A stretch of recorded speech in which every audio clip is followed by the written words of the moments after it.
Record. Hello, everyone, and welcome to this episode of In Lay Terms. I'm here with my host. I am the host, Payman Ascari. I'm here with my guest, Mr. Jeff Willerton. How are you doing, Mr. Willerton? I am well, Payman. Thank you. How are you Uh, today? I'm doing really good. It's a sunny day here in Vancouver. What's it like over there? It is very cold in northern Alberta today. I don't know what the temperature is, but it's pretty nippy out there. I was lying. It's very cold here too. It's quite miserable. Mhm. Okay. Uh, Well, I Jeff, feel better now. there you go. Jeff, we're having some bandwidth issues, but we're going to power through it because you have a fantastic story to tell. So I thought without further ado, could you maybe tell the audience a little about yourself, please? High school educated guy, grew up in Winnipeg, Manitoba. Joined the military after high school, bounced around the country somewhat, ended up in Alberta. Through a series of decisions, I ended up living in Barhead, Alberta, writing a weekly column for the local paper. There, I was working for the Canadian Taxpayers Federation at the time, and I ended up writing a weekly column for the local paper. Did that for a year and a half. The following year, I made some money in sales. All of a sudden, I had $10,000 burning a hole in my pocket. And I thought, gee, what am I going to do with this money? I know I'm going to republish my columns in book format and update the issues and go from there and see where it leads. And you are holding out the 21st edition. It's a Appreciate fantastic that. book. Yeah. Thank you. Uh, Jeff, tell me about the Canadian Taxpayers with Federation. Federation. What exactly is it? It's a grassroots organization that fights government waste and incompetency. I worked for them for 3 years. Started with them in Red Deer when I lived there, and was having a tough go of it in the business community in Red Deer. Wasn't getting a lot of support. I had some good stories there, but from that, but some other guys in the organization said you need some country. Farmers are good supporters. So they assigned me initially to an area called Lac St. Anne, northwest of Edmonton. Did that well, and they gave me the neighboring county of Barhead. And I just decided instead of commuting every week from Calgary, I would buy a place in Barhead and make that my home. And I did, so that was central to the area that I was covering, or became central. And that's how I fell into writing a weekly column for the local paper, because I was a local guy all of a sudden. And one thing led to another, leading to what is now actually the 22nd edition of the book. I'm sorry you don't have one right now. It's Every book okay. is an improvement on the one before it. I maintain that the luckiest people in the world are those that read the latest edition first. That was true for you until about a month ago when this rolled off the press. Okay. Well, I have no complaints about the book, so it's fine. Awesome. Awesome. Jeff, Glad to hear that. going back to the Taxpayers Federation, is it what do they do? Do they lobby politicians? Do they propose new legislation? They lobby, they dig through the books, they uncover the waste and graft and mismanagement, and of course, they get in the politicians' faces. Jason Kenney famously led the organization back in the 90s and was primarily responsible for the Tories in the province abandoning their very fat pension plan. They ended up replacing it with a nice severance package. And Jason, of course, has a nice pension himself, but that's beside the point. Stockwell Day pointed that one out, that he didn't have a pension, but Jason Kenney, who lobbied against it, does. Pointed out the oxymoron there, I suppose, once upon a time. But yeah, no, it's a good organization. I think pound for pound, the CTF is the best organization of its kind in the country. And I was very happy to work for him for a few years. And that What's brought me to Barhead, which made writing the column possible, and the book, the 22 editions now of the book possible. It all one thing led to another. That's the way it works. what's your view on Jason Kenney? Jason Kenney, Jason Kenney told me to my face 25 years ago plus now that he favored the concept of one world government. That kind of explains everything that he did as leader of the province of Alberta, locking us down and so on and so forth, throwing people in jail. et cetera, et cetera. I think Jason was taking orders from elsewhere. Put it that way. Uh, do you know Alberta constitutional lawyer Leighton Gray? I do. I do.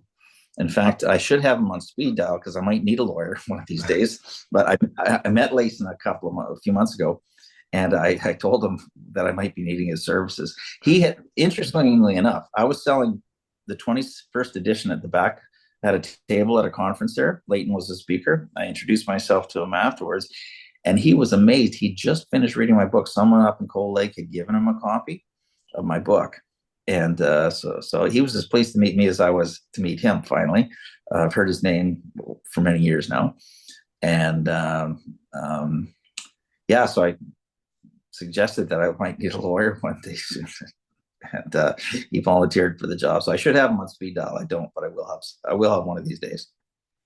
As I was reading the book, I actually thought, I'm like, wow, Jeff sounds a lot like Leighton. So it did cross my mind. Oh, wow. That's an honor. Thank you. If I sound The like Leighton Gray, I take No, compliments anywhere I can get your them. views are definitely aligned. But the reason I bring that up is he said when Jason Kenney was campaigning, like he got a truck and he put a sticker on the truck that said grassroots, and he went from farm to farm and he marketed himself as a grassroots campaigner, and people bought into Right. that. Did you see that Mm-hmm. as well? Yeah, he rented a blue truck, got a white cowboy hat, has 18-year-old sidekick with him the whole time, and tech guy or whatever. And yeah, no, I didn't buy into it for a second. I know Jason's an elitist. I worked with him for 3 years at the Taxpayers Federation. Where do these people come from? Is this So just the universities that are pumping these elites out? I suppose so. Yeah, I would say it's the universities. Um, and I don't know. Where do they come from? How do they rise up in the ranks like that? I do have some ideas. Nixon referred to what was the name of it?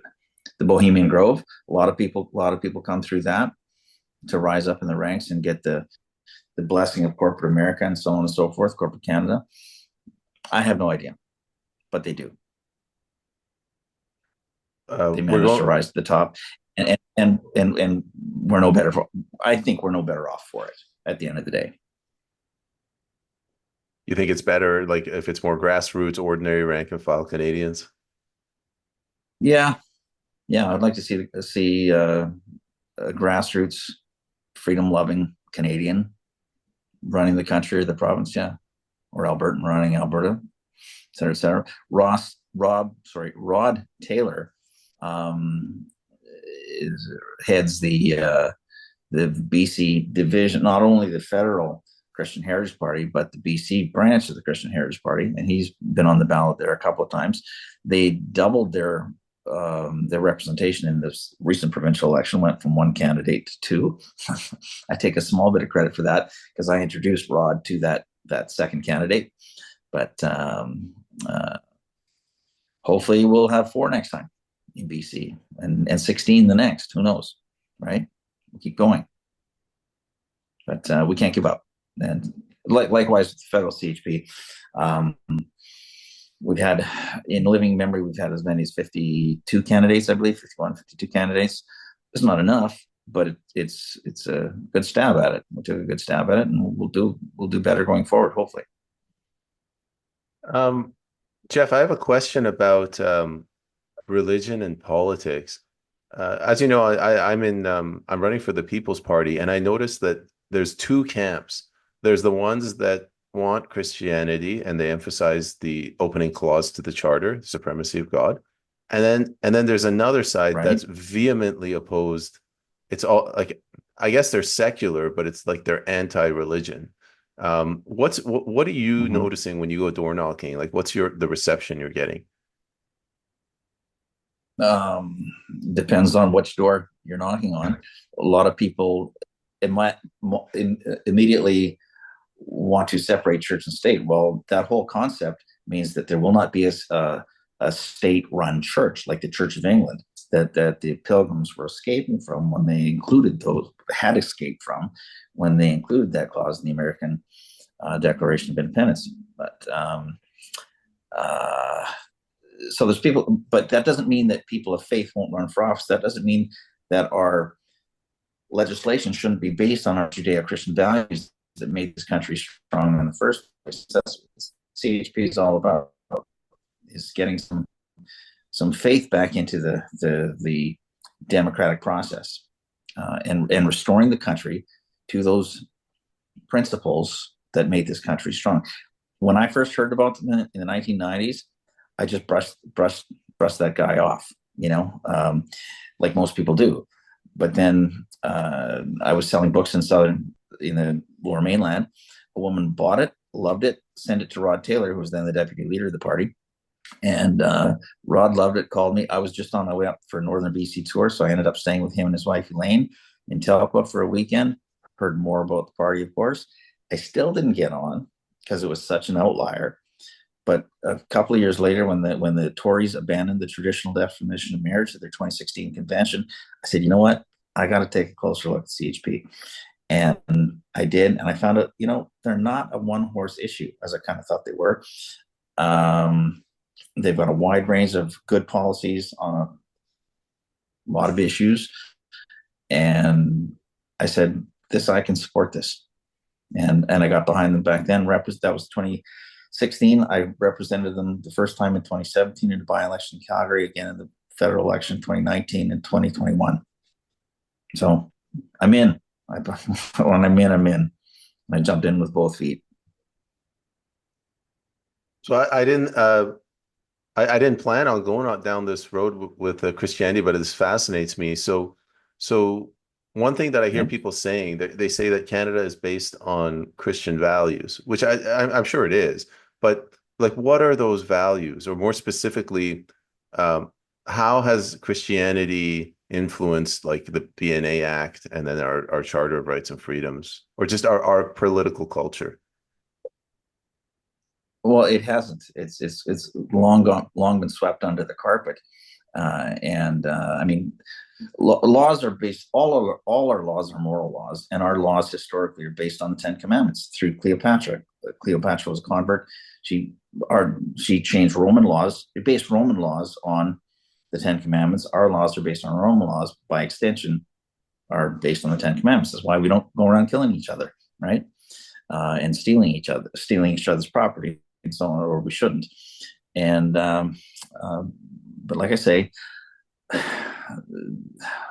we need to return to some of those roots that made this country strong in the first place. And we need governments that we can trust, that we can believe in, that won't lie to our faces because they're morally opposed to lying, right? Something I look for in people is honesty. And that's what we would get out of a Christian Heritage Party federal government, if it ever comes to pass. Honesty but good government at the end of the day. The on the concept of property rights. I didn't plan on going down this road either, by the way. No, it's I'm really fascinated by this. Yeah. If you're not, these are tough questions, so I don't expect you have like an answer ready to go. But like on the concept of property rights, you strike me as somebody that's very strong in favor of property rights. Like, where do you land on, let's say, healthcare? On healthcare, I believe in freedom of choice. Our universal payer system is a good system. You need to protect that. But I have no problem with competition in the delivery of services, improving the delivery of services, thus improving the delivery of services, as has been experienced by a lot of countries around the world, except a few that insist on the government being the be all and the end all at the end of the day. So we need we want to maintain that single payer system of insurance. It works well. But I have absolutely no problem with competition in the delivery of services. I believe in freedom at the end of the day. The greatest amount of freedom for the greatest number of people possible. That includes the child in the womb, of course, getting back to the social issues. But yes, so, and on property rights. sorry, on property rights, where we started this before jumping into healthcare, I'm a firm advocate of property rights. They were intentionally left out of the Constitution. You said that talking about the Christian roots of our Charter of Rights and Freedoms. Well, there were no Christian roots there. The Charter of Rights and Freedoms was given to us by Pierre Trudeau, who was anything but a Christian. Well, he was a Catholic, I should say. He belonged to the Catholic Church, remember the Catholic Church, but he was a communist at the end of the day, and that overrides everything. And so they were faithful to his communist roots or socialist communist roots. There was no inclusion of property rights in the Constitution. That needs to be changed. I think our Constitution needs a redraft, a rewrite.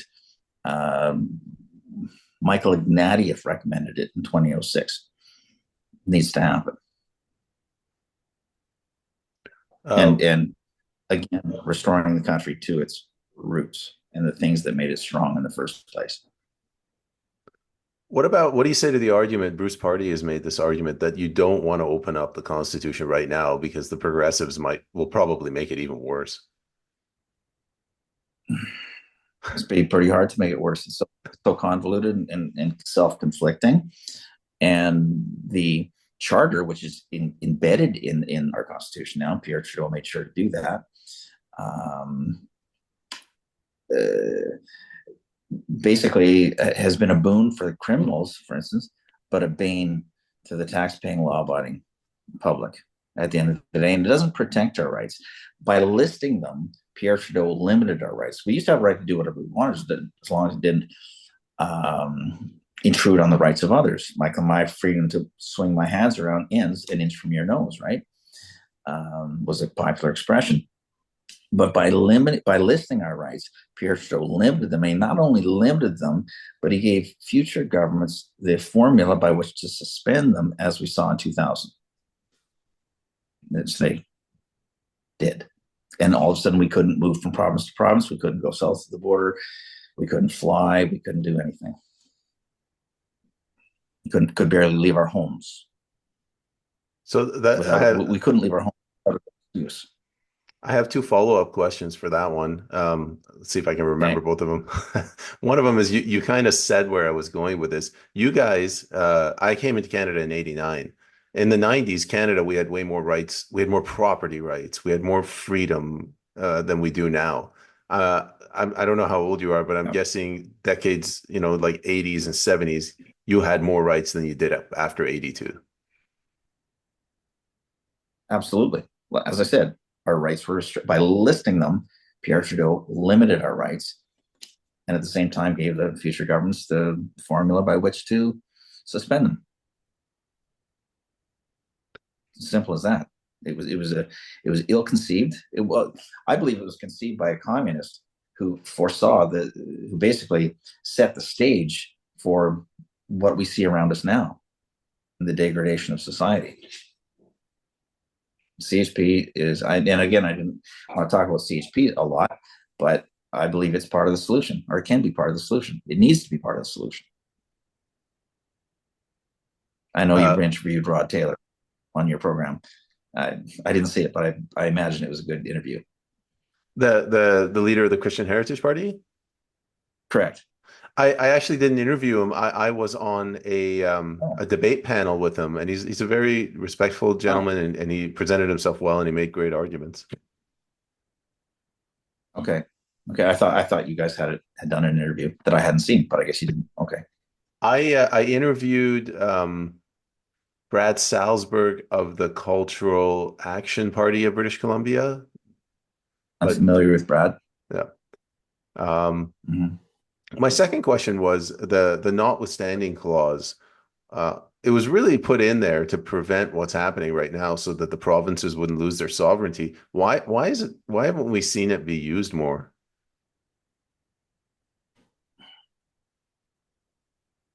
People are cowardly. They don't want to use it. And maybe they're on board with the things that are coming down from on high in the first place. The provincial leaders. Some were opposed to it. Can I think of the guy's name in Manitoba? He fought the charter tooth and nail. I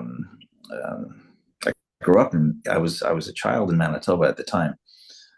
can't think of his name off the top of my head. My friend Michael Wagner writes about it, about some of the heroes of the conservative movement in this country, and this Premier Lyons, I think his name was Sterling Lyons. Thank you. Fought it tooth and nail and insisted on the inclusion of the notwithstanding clause, and it should be used more. You're right. It's not. I don't know whether our politicians are afraid to use it, afraid of the backlash, or if they're just playing a game. I have no idea. That could well be the case. Because I hear a lot of politicians say like, "Oh, it's unconstitutional," it would never pass. I'm like, well, why don't you just pass it at the provincial legislature and invoke the notwithstanding clause and get around these activist judges? They could, but again, thinking about the Bill of Rights in Alberta, if the Bill of Rights runs up against federal legislation, I think federal legislation is going to hold sway at the end of the day. We are part of a country, and I think that's much like Ralph Klein beat his chest over this issue and that for 14 years or however long he was in charge. But he would beat his chest on gun control legislation, gay marriage was another one, et cetera, et cetera. But then he would roll over and play dead, and we'd go on to the next issue. And Ralph was lionized in the province for having done so. But as I point out in the book, he was being very two-faced the whole time. I don't pay any attention to Danielle Smith's Bill of Rights, things like that. I think it's basically the same thing. It's Danielle Smith beating her chest, and at the end of the day, it won't have much influence, much effect. Are these bad, quote unquote, bad people that present themselves like they're good people, or are they good intentioned people, but they realize that the system won't let them do anything? That is a good question. I cannot read their hearts or minds, but and I don't know. But they are not. I don't think they're genuine. I think their conservatism is often a facade to get, like Ralph ran originally considered running for the Liberals in the province instead of Lawrence Decore. He would have, but in the end, Don Getty offered him a cabinet position, and he saw his ticket to power and got on board with the Tories. But he was every day of his life until that point, or of his adult life, he was a Liberal in everything but name, anyways. And he continued to be, and as I show in the book, he didn't wander far from his roots during his tenure. The talk was there, but not. It didn't matter when the rubber hit the road. I know my guests don't like it when I ask them to tell me about the other people's intentions, but do you think someone like Ralph Klein, did he think like it's better if I get in and if I can get 1% of my policy implemented, so I'll compromise? Or do you think he was just in it for the pension? I think he was in it for Ralph Klein at the end of the day. Yeah. And he played a game. And he and Rod Love made a great team. And Rod Love brook no dissent from the media. He basically told him straight up that you diverge one iota from what we spoon feed you, you'll never get back in here again, and your career will be finished.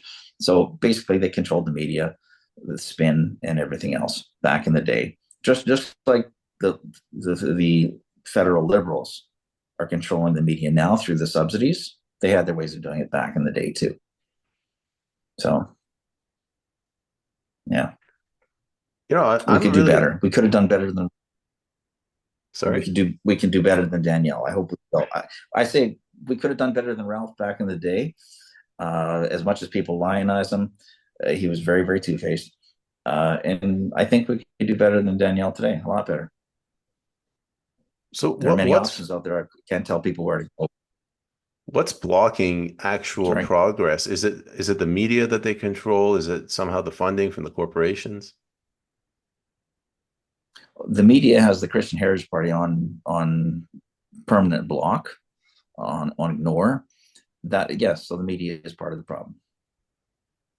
Yes, they will not give smaller parties a fair shake. The system is set up. I mean, with the parties getting money from their votes, their voters, they get money for every vote that they get at the end of the day. Well, the smaller parties aren't getting those votes, so they're not getting the money, so they're not getting the wheel turn. I don't advocate that system. I think it's horrible, but it is a decided disadvantage to the smaller parties that sometimes have really good ideas, but they're not getting any traction because they're not in the paper, et cetera, et cetera.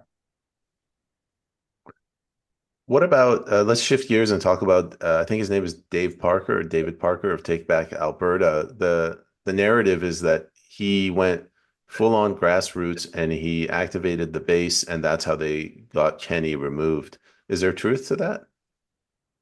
Absolutely, absolutely. There is. David Parker's done some good work, and that was part of it.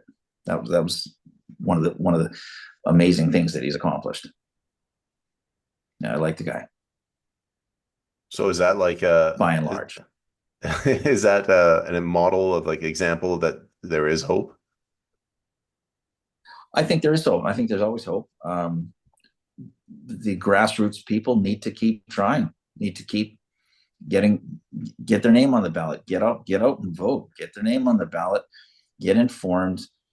Read books. 22nd edition. The Fix Canada is really good. Anyways, and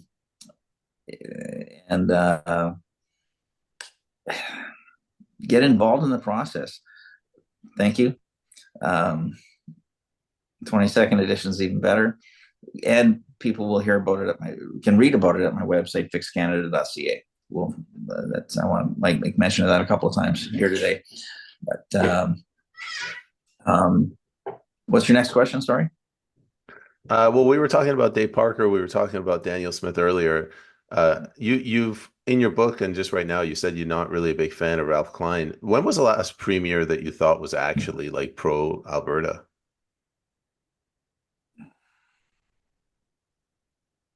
Ernest Manning. Yeah, I'd have to go back as far as Ernest Manning. And federally, for good prime minister, I would go right back to John Diefenbaker. He wasn't perfect, but he had Canada's best interests at heart, I believe, at the end of the day.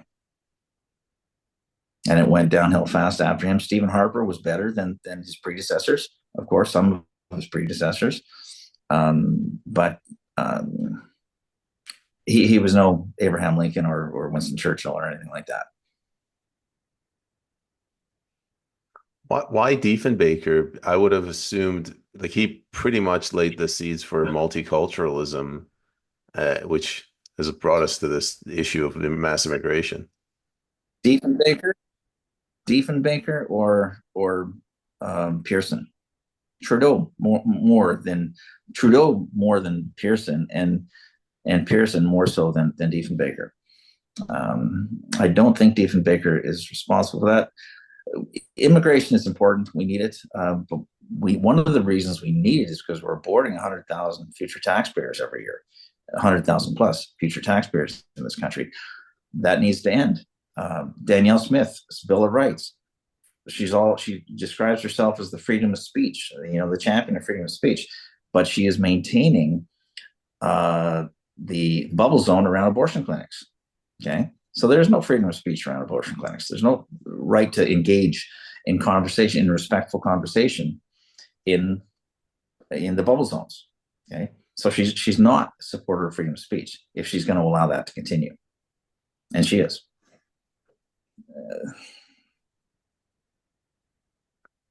This concept of free speech, like to me, it shouldn't even be the jurisdiction of the government, any government. Like what I say, what goes on inside my head, the government shouldn't have any involvement in that at all, right? Unless it's a crime. Absolutely 100% correct. That is why I'm opposed to hate crimes, the definition or the term hate crimes. What motivates me is my business, and when it goes on between my ears is my business, no one else's. It's what I do that counts at the end of the day, and what people do. And this whole concept of hate crimes is a misnomer. It is thought control. It is a form of thought control, and speech should be free.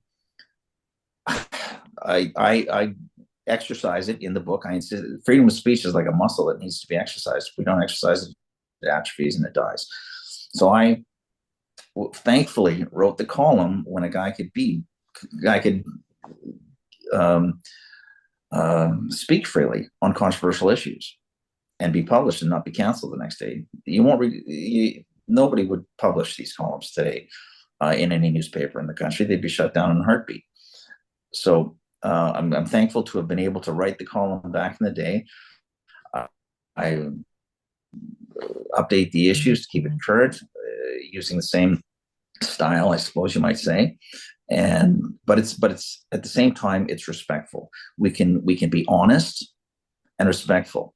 I take issue with gay marriage, for instance. I believe it was known to be an experiment. It was an experiment. It is an experiment.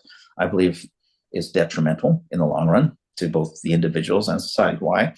Because as even its advocates agree, it was a huge step toward the complete normalization of homosexuality. The more normal, the more mainstream homosexuality becomes, the more our youth feel at liberty to experiment with it, and thus going down that road, experimenting with it, becoming addicted to the lifestyle, et cetera, et cetera.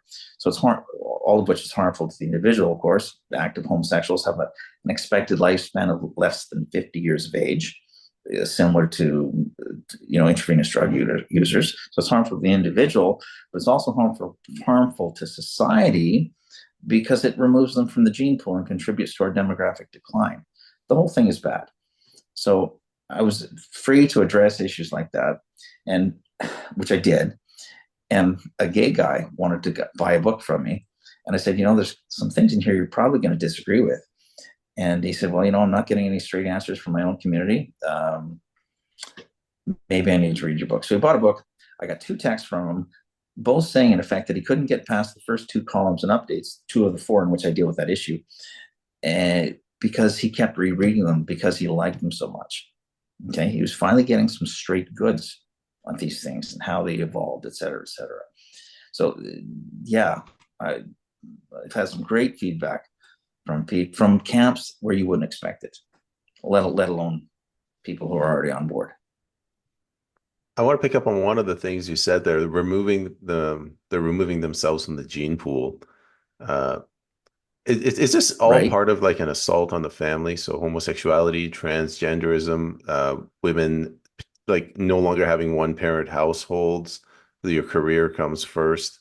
They're all symptoms of the same illness, this push to break up the family. Break up the family. Yes, it is. On that point, okay, I was in Fort Mac 6 months ago. Met a guy, and he says, "Do you remember me?" And I said, "No, sorry, I meet 100 people a day sometimes." And he said, "I bought a copy of your 10th edition back in the day. I loved it." He says, "I was a hardcore conservative. I loved your book, but it moderated my views. I can accept that. That's awesome." But he said, "My dad from Nova Scotia was a hardcore lefty. He came out to live with me for a couple of years, and he read your book and loved it, and it moderated his views. And philosophically, we came closer together, and we've been getting along better ever since." So I'm not a family counselor, but I was thrilled with that particular endorsement. Okay, that the book was bringing people closer together, families. Um, I remember I read a while back, like thousands of years ago, people didn't measure time in years, like when they were born. They measured it in the reign of the kings. It's kind of like you measure time in the edition of your book. That's Right, your right, right. scheduler. And the era of this premiere and that premiere and so on and so forth. And I don't just deal with Alberta, of course. In the conclusion, it was the book is divided into 2 sections. The first half deals with provincial issues. I was in Alberta when I wrote the book, so naturally you're going to read Ralph Klein's name in there more than you do Christy Clark's or Mike Harris's, but they're in there as well. And then the second half of the book, I deal with federal and international issues. In the conclusion, I deal with the different provinces across the country. So BC gets a fair chunk of the conclusion. So does Ontario, because they're both so largely populated, right? Um, but but that's kind of how that looks at the end of the day. Uh, Let me choose my words carefully.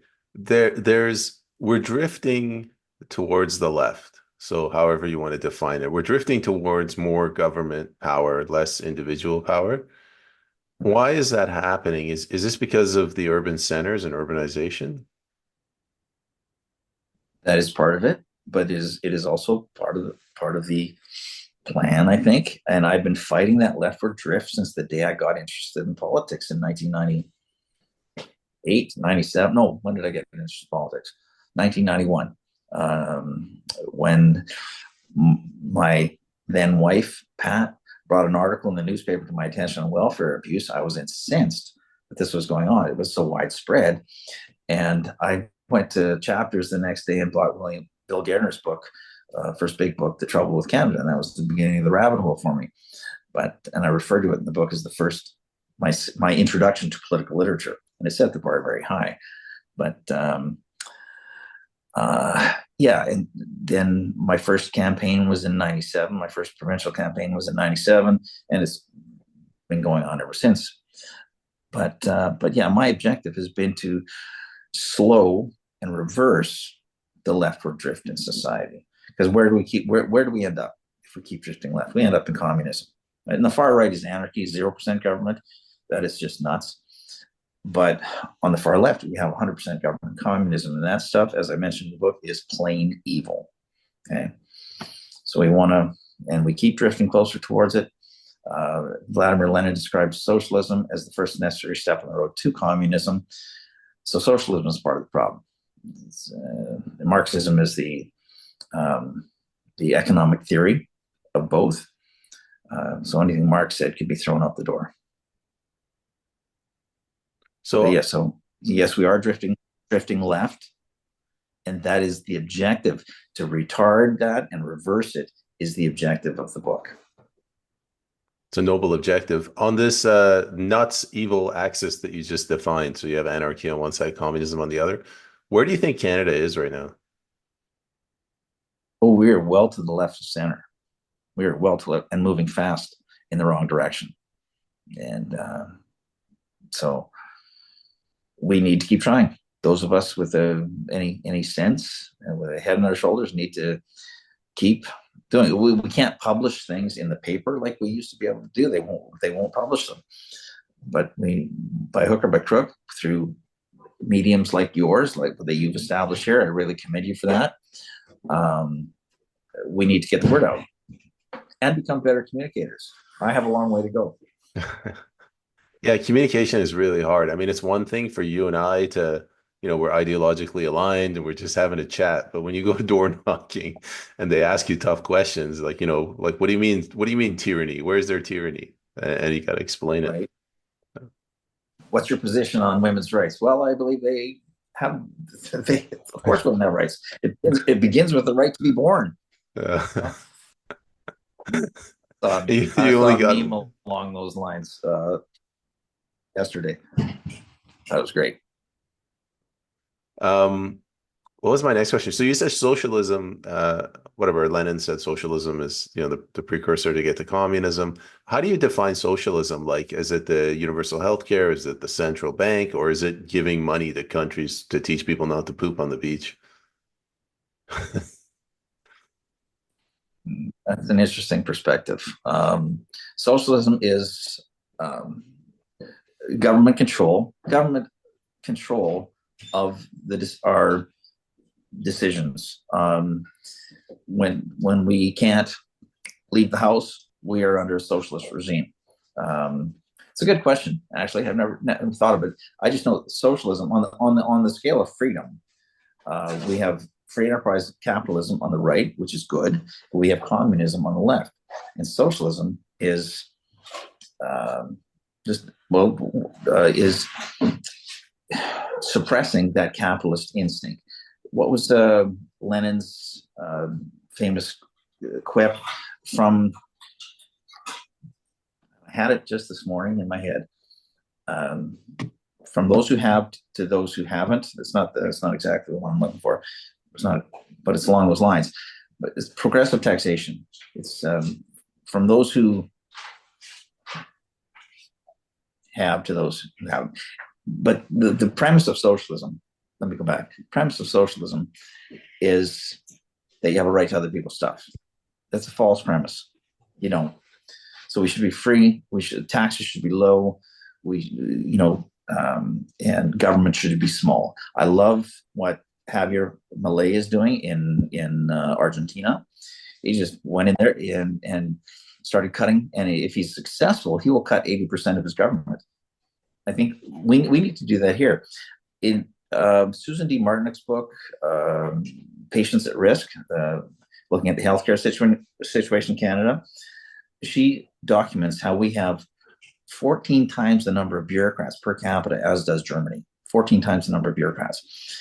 America has almost the same number of bureaucrats looking after the IRS as we do, just only marginally more looking after the IRS, 79,000, as opposed to the 60,000 people we have here looking after the CRA and 1/10 of the population. Okay. So we have probably 9 times per capita representation or per capita bureaucracy in the CRA as the Americans do in the IRS. It was said many years ago that Pierre Trudeau created a bureaucracy that was so large it was laughable on the world stage. Well, we're still suffering from that. Okay, obviously that continues to be the case. Brian Mulroney promised to address that issue when he promised to give civil servants pink slips and running shoes, but instead he hired a whack-more and gave us the GST. Okay, so liberal Tory same old story continues to be the case.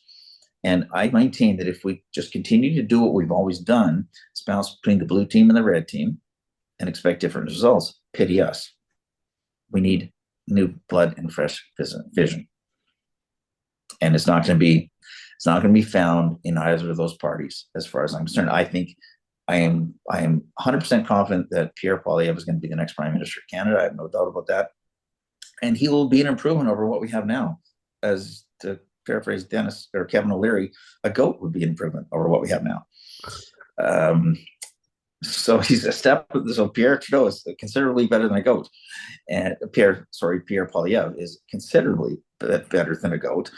I think he'll be a vast improvement over what we have now. But again, he's just a step in the right direction. If you can see me looking down, I'm looking for that Lenin quote, but I can't seem to find it. That Lenin quote? Yeah, I can't seem to It's in find there. it. It's in the conclusion. Oh, it's in the book. No, I'm looking on my phone. Okay. Anyway, yeah, like Pierre Poilievre, obviously he will be better, but those stats you were talking about is astounding that the CRA is almost as big as the IRS. I struggle to make people Yeah. appreciate that. Go ahead. Mm-hmm. Well, they think they've all got somebody who's a family member who's employed by the government, so they think that's just fine, right? Sometimes. I had the wife of a civil servant call them snivel snervins. I was quite surprised. But like going back, yes, we have you bring up a good point though, that they have a family member that's employed by the government, and then when you say like we have to reduce the size of government, that you're basically telling them we're going to put your family member out of work. But like these people don't work. Right. It's just a waste of money. It's a nanny state. It is a nanny state. There's a lot of pencil pushers. We have far too many bureaucrats and civil servants doing unnecessary managers managing managers, as Danielle Smith famously put it. And we have lots of them standing around looking over the people who would actually do the work, trying to figure out how they can save more money. Well, the first way to save money is to send them home, right? Are you familiar with the story of Jeff Colvin in Chestermere, Alberta? I am very familiar with that story. Maybe not as much as I would like to be, because I didn't know you were going to ask me this. But yeah, Jeff basically saw a lot of corruption in the local government in Chestermere, and he organized a petition. I don't know if he organized it, but he was part of it, and got 5,000 signatures on a petition for the Minister of Municipal Affairs, um, Rick McIver, to investigate the then sitting mayor and his government. And it was rejected. 5,000 signatures. That's just about everybody in Chestermere. Okay, signed this petition, and Rick wouldn't do it. Rick McIver would not do it. Well, the mayor was his brother-in-law. That probably explains why. But then came a municipal election. Jeff Colvin beat the sitting incumbent, and now all of a sudden, he starts uncovering all kinds of poop on the previous administration, and then all of a sudden, all kinds of charges are coming against Jeff Colvin, probably fallacious, and he's removed. Okay, Rick McIver was behind all of that, as far as I'm concerned, and I like Rick. I've known him for years, but he doesn't get a free pass on this. He's part of a corrupt government, and what Danielle Smith did to Zulkifil Mujahid here in Fort Mac is an important part. When I first learned of it, I thought, okay, I got to include something on this story in the conclusion of my book. I don't have a lot of room for new information, but I managed to reorganize my book and give the Zulkifil Mujahid story 2 pages. I thought it was just going to get a paragraph. Then I said 2, okay, maybe 2. And then he ended up being 2 pages, worth every drop of ink. Okay, because it points to the culpability of the board that also basically stabbed Jeff Colvin in the back, as far as I'm concerned. During the Cold War, there was a Soviet general that wanted to defect to the UK, and he wanted to give up the name of one of the spies that was working with the Soviets, Kim Philby. And then, whatever MI6 forwarded that Soviet general to Kim Philby, and then Kim Philby told the Soviet Union, and they ended up killing the general. And I feel like that's kind of what happened with Jeff Colvin. Like, he put this report together and he gave it to the Ministry of Municipal Affairs, but Rick McIver sat on top of that ministry, and he just kind of crushed it and came up after Jeff. Mm-hmm. Yes, our picture is breaking up, but I am hearing you. Yeah, there's a lot of corruption in the UCP government. That was just the tip of the iceberg. The Chestermere story, Jeff Colvin story. I think the Zulkifil Mujahid story is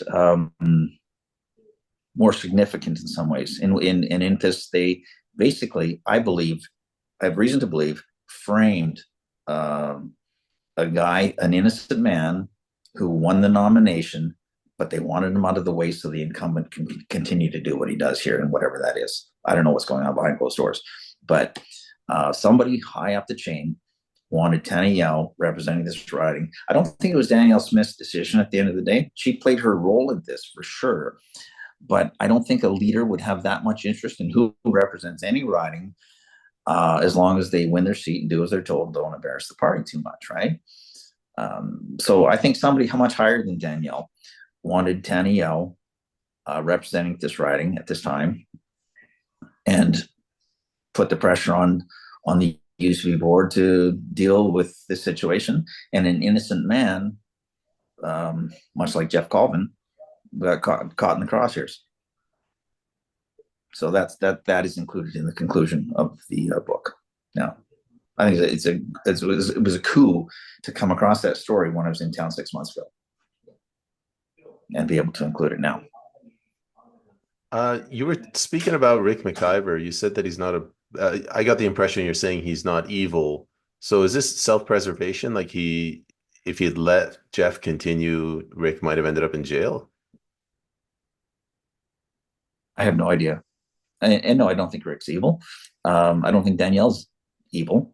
But they are doing as they're told at the end of the day. And we need people like like Jeff McIver and Zulkifil Mujahid in office representing the people and doing creating a better province, town as in the case of Chestermere, and province in the case of Zulkifil. And we need better federal representatives as well, of course, fighting for the common man. And I don't mean the NDP, of course. Right? Right. When you say these people, they're doing as they're told, like who are they told by? That is the $64 million question. And I list a few options of who might have been interested in getting Zulkifil off the ballot here. I don't know the answer to that question. But it's You know, somebody high up the chain. it's just people, they look at this and they're like, this isn't, I don't remember Canada being, and I'm not even going to say corrupt. I don't remember our government being this criminal. Like this is criminal action. This is not just corruption taking a Oh, little bit of money. right. What's happening federally is criminal. Yes, I don't know if criminal charges can be laid against our provincial politicians. It's possible. Um, Probable, maybe. I don't know. But no, what's happening federally is definitely crosses the line. Yeah, and nothing's being done, and they're manipulating language. Mhm. Like when they say an ethics violation, if I took that level of bribery, the RCMP wouldn't call that an ethics violation. They charge me criminally. Correct. Correct. And there's a lot of that going on. People are lining their pockets while they can before they jump ship or get dumped in the next federal election. We've seen examples of that recently. I think it's commonplace, unfortunately. There are decent, honest politicians in every camp, Yeah, but they get crushed. but Like if you look at Randy Hillier, like he tried his right, best to do the right thing, and they ruined him. Randy Hillier out in Ontario, yes, and others like him. Mm-hmm. Who's leading the Ontario party now? What's his I don't name? know. Okay, um, he was a federal politician. Like um, Stephen Harper railroaded the pastor from Saskatchewan. I do make mention of in the book. I wish I had the book memorized again, but when he said something to the effect that homosexuals can change, he was railroaded out of the party. Well, homosexuals can change; they do often um, revert to being heterosexual, but he was railroaded out of the party. Then along came um, who plays Stephen Harper? Was Sheer? okay, not well then Aaron Sheer. O'Toole? Okay, Stephen Harper. No, I'm getting to Aaron O'Toole, but Harper railroaded this retired pastor from Saskatchewan out of the party, and that was in 2003. Then came along Sheer, and he and the party basically sent a couple of emissaries out to Saskatchewan, to Saskatoon this time, to orchestrate a campaign against Brad Trost, who ran against Scheer for the leadership. He finished fourth.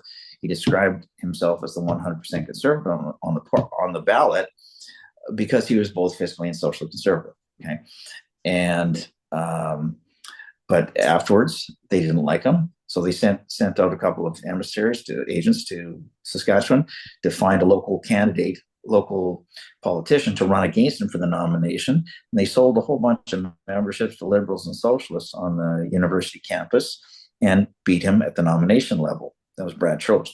Okay. Fast forward to Aaron O'Toole. Aaron O'Toole, this is why I want to think of the name of the guy leading the Ontario party right now. But he was the social conservative running against Aaron O'Toole, and basically Aaron O'Toole gave him marching orders. After that, sent him out. Not marching orders, basically showed him the door, I should say, when he won the leadership. So it just continues, where good, honest, fiscally and socially conservative candidates are punted from the federal Tory party, and if this is happening, and it is happening, Eventually, we'll revert back to 1987, where we have two vehicles splashing each other with mud, driving the same direction to the exact same Liberal destination, is how it was defined back in the day. The red team and the blue team, right? So I say we need to make changes. And we need to stop bouncing between them and find fresh blood and new vision. The PPC party could be that. I don't think they are conservative enough. I don't think Max is conservative enough. I think we need to do better. That's why I support the CHP. Let's talk about that. Well, what are your criticisms of the PPC? Like, what is it about the policy or the staff you don't like? Well, I've never actually looked closely at the policy, but Max will allow the candidates to talk about important social issues like abortion and so on and so forth for a couple of days and then sweep it under the rug and they move on. But he's not taking a firm position on the issue. He refuses to. He refuses to come out with his platform. There's never been a founding convention, so people can look at their platform because they don't actually have one, just whatever Max wants. But anyways, but yeah, allowing people to talk about an issue is nice, but it probably won't accomplish anything at the end of the day. CHP is the only party that stands for life, from innocent, for the protection of innocent life from conception to natural death. So abortions will basically not happen in this country unless it's medically necessary to save the life of the mother. So abortions will be dramatically reduced. Okay, and MAID will not be an issue. People will not have to worry about getting a jab when they go to the hospital and breathing their last prematurely. I believe that there's a time to be born and a time to die. We are wrong to artificially extend life, but we're even more wrong to bring it to a premature conclusion. Okay, there's a time to be born and a time to die. John Mormon was my predecessor in that space in the column. He passed away when he was, I think, about 75 years old. But it was I just moved to the area 6 months earlier. I was writing the odd letter to the editor, getting some good feedback on it. He passed away. They opened up a space to guest writers. His last words to me were, kid you not, I think we think alike on a lot of issues. He looked me in the eye and we shook hands and parted company. 5 days later, he dropped dead in his chicken coop. Okay, it was almost like I described it in the introduction as a passing of the mantle. It seemed like it to me. But anyways, the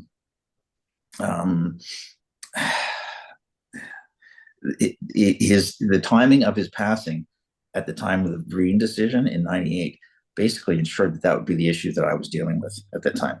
So timing is everything.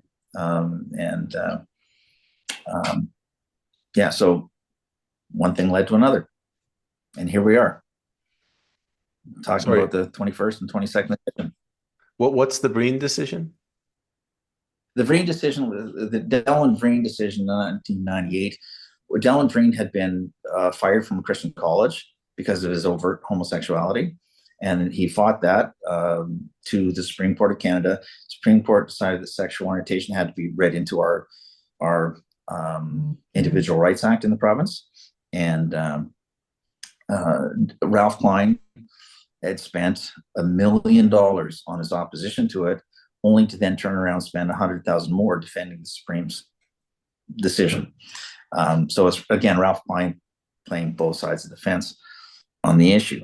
But that is explained in the early chapters of the book, early columns, how that unfolded. But as I said, timing is everything.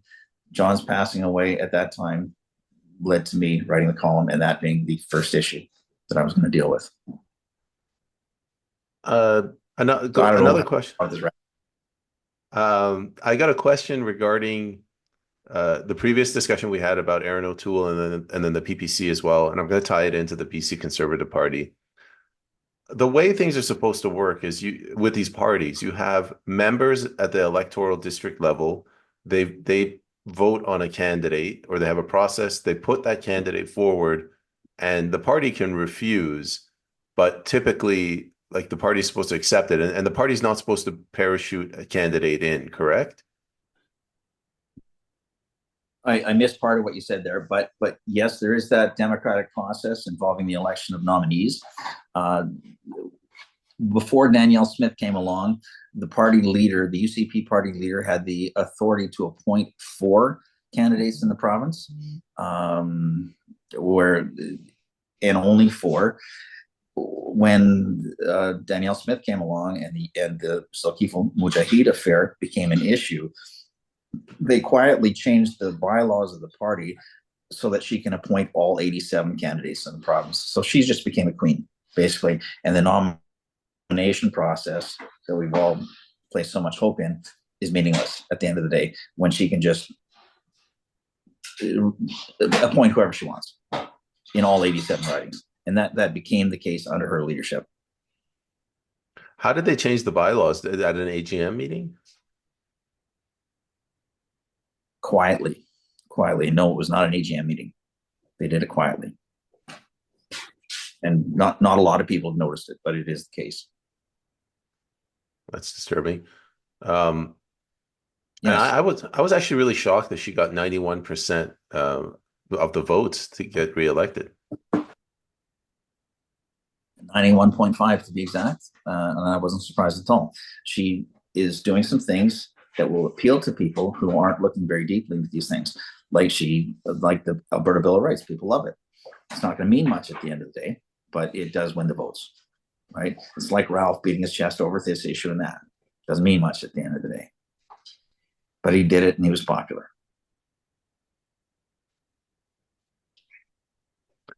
Well, what's your view on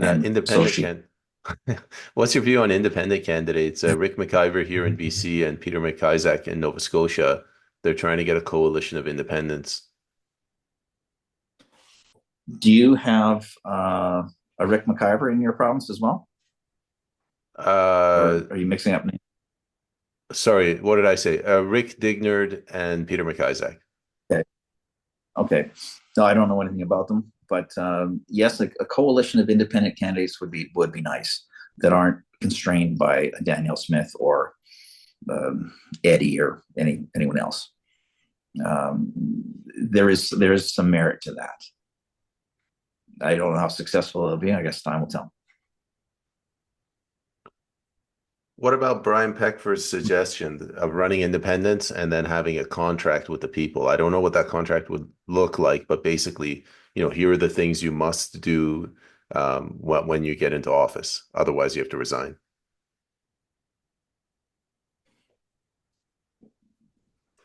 I'd be okay with that. I haven't heard of it before, but that would be fine. We need recall legislation. That would be along the lines of recall legislation, where if a politician says they're going to do one thing and they don't, then we can force them to face a by-election. Kind of. It's needed. I guess it's a conditional recall that you could take through the courts, which hopefully they won't be compromised, which they are. But with recall, we tried to recall David Eby here in his riding in BC, and you only need 51% of voters to get in, but you have to get 40% of all eligible voters to get recalled. So it's very difficult. Very challenging. Yeah, they've purposely made it that way. The old social credit government in Alberta had the first recall legislation in the province. When it seemed to be working against them, they rescinded it, unfortunately. But they were good in many ways. But recall legislation is important. We need to give the people a say in the electoral process, in the democratic process between elections through recall legislation and other forms of direct democracy. Ralph Klein voted against all that once. It came up 3 times during his tenure. He voted against once, and in the other 2 instances, or maybe with the 3 more, his trained seals did his bidding at the end of the day. Anyhow, and I thought it was the 3rd or 4th one I thought would probably be passed because it was so weakly worded, but even it went the way of the earlier attempts. One other thing I wanted to mention about the BC elections. Did you follow the BC elections, by the way? Not closely, I apologize. But that's fine. That's fine. So you got the BC Conservative Party. John Rostad's the leader. Aaron Gunn brought him and his buddies. They kind of just took over the board. And in contravention to the party constitution, they started parachuting candidates. Like they would sack the candidates that the EDAs or the district uh, appointed, and then they would parachute candidates. And Kerry Simpson here in BC took it to court and said this directly violates the Constitution, but the judge sided with the party and said the party has the final say. So even the even the courts are siding with this. Okay, I have not followed that issue closely, but again, I don't think there's a legitimately conservative alternative on the ballot, no matter what they call themselves, except the BC division of the Christian Heritage Party, the Christian Heritage Party of BC, led by Rod Taylor. And unfortunately, they only had two candidates in that ballot in that last election, but it was one more than they had the last time. Well, no, that's good. Is he, wait, Yeah. sorry, is he running provincially or federally? Both. Oh, He's the leader of both. The BC party was for a short time led by um, a gal whose name escapes me right now, but she's a very popular, um, um, um, got a podcast like yourself in BC. Familiar with the name? Can't think of it off the top of my head. But anyways, it was short led by her. She ran for one provincial election, saw how hard it was going to be, and bailed, and just went back to supporting the PPC federally. Her choice. But I think the CHP is a vastly better alternative. I encourage you, Payman, to look closely into it, and have Rod Taylor on your program. That'd be fantastic. I was going to ask you after the show if you could put me in touch with him. I'd love to have him on. 100%. Yeah. 100%. Yeah. I was did a podcast with a guy in Sean Newman in Lloydminster a couple of days ago, and he insisted in getting in touch with both Rod Taylor and Mujahid. Zalkif Mujahid here to hear his story, because Danielle Smith and the UCP are famously sacking people for saying for quote unquote not being team players or what have you. And Zalkif is actually the fourth in that I can think of that they have since they've come to power. They've sacked for very lame reasons at the end of the day. You know, Jeff, I usually have a doom and So gloom. yes, I'll put Yeah. I'll put you in touch with Rod and Zalkif Mujahid if you like. That was going to be my next request. Thank you. Yeah, his story is unfortunately not in the 21st edition. I just learned of it 6 months ago, so it's in the 22nd. I was kind of worried. I'm like, he's telling a story that I don't remember. Did I skip a chapter or something? Yeah. No. It's a new story in the 20. And like I said, I initially thought I'd give him a paragraph, but it turned into 2 pages. It was so huge a story. I'll go look into it, but or I could also order your 22nd edition. You could just order a copy of the 22nd. Yeah, at least you get one sale from this program. There you go. Jeff, I have a question here. So I'm going to read this from your book because I don't know how to phrase it. It's on page 73. In October 2003, the United Nations issued a directive to the Canadian government that in accordance with the above noted convention, it must now ban all forms of corporal discipline, even a slight slap on the wrist or derriere. So this is about, parental rights. What's your view on the UN? My view on which? Just on the United Nations in general. On the UN? Sorry, United Nations, evil to the core. Evil to the core. And I've believed that for a long time. But and I think it's been rotten from day one. Alger Hiss, there's a name that you remember. Alger Hiss was a Soviet spy in the American administration, and he was very instrumental in both the creation of the UN and the drafting of its original charter. And it's worded the way it is because of his involvement. And he has been proven 60 ways from Sunday to have been a spy on the payroll of Joseph Stalin. So therein lies part of the reason the UN is what it is today. Yeah, as Joseph the Stalin. UN, and the UN is, yeah, the UN is the parent company of the WEF, which is the parent company of the World Health Organization. It's all part of the same cabal, we'll call it. Uh, I'm going to ask you a question about where you think there's so much evil. Like there's evil everywhere. There's evil at the municipal level, at the provincial level, or federal level, at the UN. Do you think this is a top-down thing where the UN is pumping this quote-unquote evil in, or is it just these evil people coming out of academia and they create these evil institutions like the UN or the legislatures, parliament? It's a very, very good question. I have no idea. I think some good people are led astray, and they sometimes get in with the best of intentions and recognize their inability to change it from within the existing parties, and just go along for the ride because they know they can't change it from within. So we need to think outside the box and vote differently. And the PPC would be a welcome change to our federal scenario. But again, I think we can do dramatically better. What was I And you thinking know who there? I'm talking about. I see. I see where you're going with that. I don't know if you want to talk about it. You mentioned in your book you have some problems with Max. Something about a law firm he used to work at.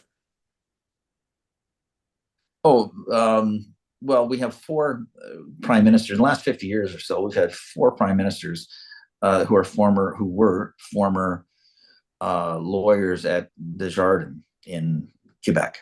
They were Desjardins lawyers. Is it? Yeah, I think I got that name right. And so, who was calling the shots? I think when Desjardins, who financed our campaigns, called, they picked up the phone. So I think Desjardins was the power behind it, was the real power behind the throne of this country. But Max Bernier and Aaron O'Toole were also Desjardins lawyers. So I think when he or his offspring call them, they still pick up the phone. Quite frankly. So yeah, I don't think Max would be that big a difference from what we've had in the past under the blue team, which isn't that much different than what we had under the red team until Justin Trudeau came along, who is almost open about his communism, his communist sympathies. Almost. Like father, like son. His dad kept it. His dad kept it private. Although he did talk about his communist sympathies in a book he published in 1968. And the RCMP knew that he had led a delegation of communists to the Moscow Economic Forum in 1952, and the RCMP remained mum on that. I think they're as culpable for 1968 as anybody. What's your view on the RCMP and CSIS? Well, what's your view on the RCMP and CSIS, specifically the RCMP? They seem like they're more the muscle for a mafia outfit than a government. I respect a lot of members of the RCMP. They're just trying to do their job. I have issues with the leadership there and how they are basically political tools. But by and large, we need a police force. And I'm not going to complain about the RCMP. Although they have overstepped their boundaries with the guy in BC, if you remember, that immigrant who was killed, tasered 5 times. Yeah, I remember. It was horrible, that Polish fellow. Okay, horrible situation. But they often overstep their boundaries. The power goes to people's heads sometimes, as it did in that case. But they are, at the end of the day, public servants, and I respect that. And they put their lives on the line for us, just like local police. They put their lives on the line every day when they go out and do their jobs. They're compensated for it, but I know I have a world of respect for the boys in blue, generally speaking. Another topic I want to talk about gun rights. I was flipping through. I think it's near the end of your book. It's going to read the whole paragraph. Liberals know the gun control laws increase crime. They do read, but they'll continue to spout its reduction as their objective, false as it may be. One might reasonably conclude that their true objective is confiscation. I don't know. What's your view on gun rights, and what should we have, like a Second Amendment in Canada? I wouldn't object. I wouldn't object. I think we have a right to defend ourselves. That is in the Constitution, but we also have um, uh, laws in the country that prevent us from doing so with what might be sufficient force to meet the need. Okay, so we can defend ourselves, but not only so far. We should be able to defend ourselves. Period. If we're attacked by someone is attacked by a person with a gun, you're helpless if you don't have a gun. So yeah, I believe in carry conceal laws, and that's a long shot in this country. Getting the public on board with that one's going to be a tough one, but we need to be able to defend our people. Need to be free to defend ourselves. A woman carrying a gun in her purse has prevented many a rape and other forms of assault. Okay, and that's in the States, of course. Does it come with? Does it have? Will it have its own issues? Of course it will, but I think it's something that we need to look at. Is instead of banning weapons, we need to again look at the possibility of carry conceal laws. CHP is the only party in the country that would look at that, as far as I know. I'm thinking about what Trudeau said when he said in this country, you don't have a right to defend yourself with a gun.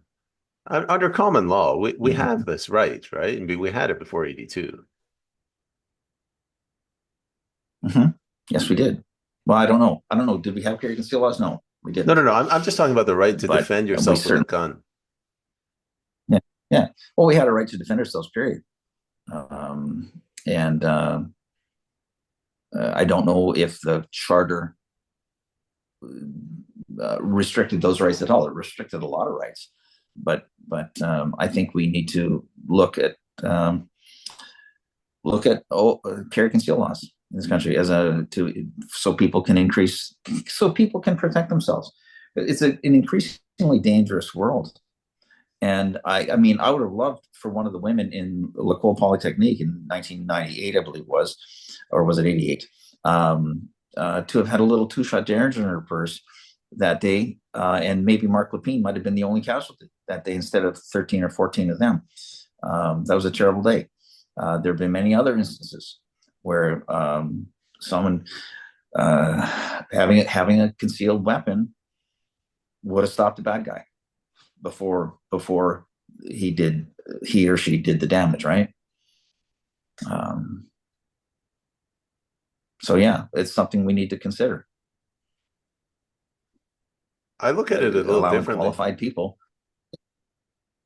Let me if someone walked into our kids' school, an elementary school, and started killing people, would you want one of their teachers to be able to deal with the situation, or do you, or like the school in Texas, do you want them to have to wait for the authorities? I think one or two teachers in that school, one armed teacher in that school, would have been a lot more benefit to the kids. I think it was 16 kids that perished than a posse of authorities gathered outside wondering what to do, which was the case. Sorry, I want to be mindful of your time. We're at the hour and a half mark. Just one thing Oh I well. wanted to mention, one last thing for gun rights, the concealed carry thing. Like, I think this is just a matter of disarmament. Like it's not that they don't want you to have concealed weapons. They don't want you to have any way to defend yourself. They want you to pick up the phone and call them to come to your aid. That's correct. That's correct. That's why they keep banning guns.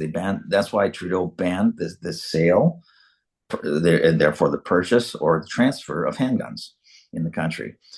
In 40 years, it's kind of a slow mo ban. A liberal acquaintance of mine said it's not a ban. Well, it's a slow mo ban because in 40 years nobody will have one, and that's if they don't change the laws again, which they probably will to speed things along. But yes, Trudeau is basically leaving us defenseless, purposefully leaving us defenseless. That needs to change. Here, here. Jeff, why don't Mm-hmm. you let's end the show because you got to get going. Why don't you tell the audience how do they get in touch with you? How do they get your book? Anything else you like to end it with? Oh, 26 second edition of Fixed Canada is now available. It's got a handsome dude on the cover as opposed to the 21st edition. And that was just a couple of people suggested it was time for change there, so we put a caricature up. But it's available. You can read about it. You can read an excerpt from it at fixedcanada.ca. There's 3 free books online that I also encourage you to read. The first is a 10-page biography I wrote on a woman I met outside of Peterborough 4 years ago. 93-year-old Holocaust survivor, amazing lady, incredible memory. And it's a great story. I managed to reduce her life to 10 pages. That is the opener. Second story is mine. It's a little bit longer because I know all the gory details of my life. But one woman describes that as the funniest book she's ever read. And the third is a book in the third is when I get into politics. It's called From the Big Bang to Obama and Other Things I Don't Believe in. It's also a good read. But there are 3 short free stories online at my website, fixedcanada.ca. And you can also read an excerpt from the 22nd edition, which I encourage you to get, of course. All right, guys, go order his book. It's a fascinating book. It's super fun. It's a very easy read. It's not a boring, pedantic kind of thing. Thank you for saying that. I agree. A lot of people have said similar things. No, it was really easy to read. I think I read it in like a day or two. So it's well worth it. Jeff, thank you very much for coming on. Best of luck with your book signing. And I don't know, stay in touch and let us know if anything else comes up. Thank you, Payman, for having me. I appreciate it. And let's not get off right away. I need to give you some contact digits. Sounds good. Goodbye, everyone.